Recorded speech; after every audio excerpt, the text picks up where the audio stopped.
Ethan and I are here at Parramatta Football Stadium. We're here the week of the State of Origin, which we're not going to talk about, but we just wanted to make sure that everyone knew that we're in a football stadium. However, this is a place where voices get lifted every game, and people give expression to their hopes for their sides. And today we've been at Lifted, which is where we hear the voices of our senior students from throughout Catholic Schools Parramatta Diocese.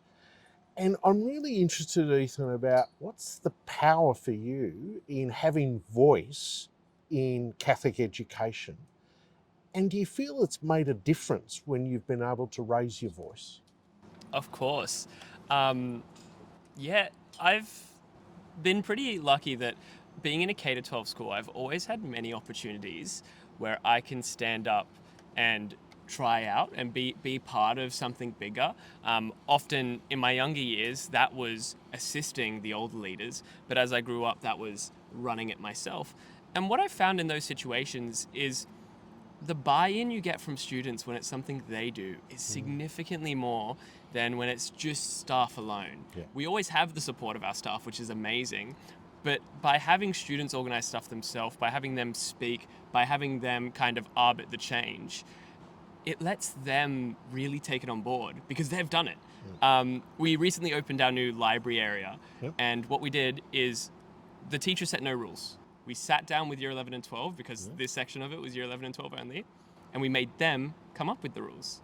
Fantastic. So what happens when they break the rules? They get told off by their mates because they did it. They take a form of ownership over it, and it's really nice to see because the buy-in's there because it's part of them. That is fantastic, because that's sort of what we call agency, where your voice actually brings power to the decision. You get to decide, you get to be accountable.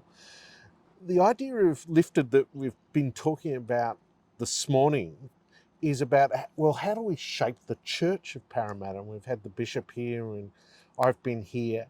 So how do you think your voices might change the nature of what it is to be the Catholic Church across Greater Western Sydney?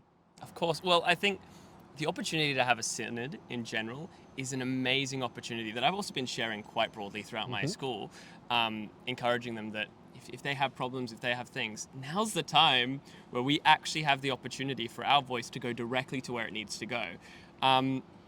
And I think by people bringing in their diverse experiences and perspectives, Western Sydney, as you know, is quite a diverse area. Yep. By bringing those in, we can really shape a well-informed church. Yep. And I think the most important thing when talking about the church is remembering that the people of the church and the people are community. And so by the church building community and vice versa, they both bring each other up.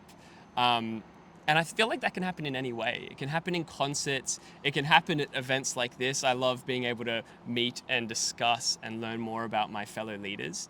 And so I think when looking at Western Sydney and the future of the church, having those so diverse voices, both from the young people and from our older generation, it really will create a more inclusive and ever-changing church. That's fantastic. Earlier in the year, you and I were together when I first began, and you're taking up your role as college captain at John 23rd. And I was talking about the need for the wider Australian conversation about the voice for First Australians. And I encouraged all of our school leaders to talk about and be not afraid of a robust conversation. How have you found those conversations about the voice in your school at John the 23rd this year? I found them very beneficial. So I took what you said really to heart, and I really thought about it. And the next time I had an SRC meeting, as the Year 12s often run SRC at my school, as we began with acknowledgement of country and a prayer, I ended it encouraging them to think about it. It was really important to me not to put any specific thoughts on what it necessarily would look like and what I thought was the right choice, to make them think about it. And being able to then engage in those conversations the next week or the week after that, after they've had some time to think about it, has really been positive for me, forming my understanding. Because by taking in someone who has a completely different upbringing from me and their perspective, merging that with my own really helps me form and shape, I think, a more accurate and a more beneficial understanding. It's fantastic. Ethan, I'm really grateful for you spending time with me. We wish you all the best in the rest of your year leading the school community, and thank you for everything you've done for Catholic schools throughout Greater Western Sydney. Thank you very much.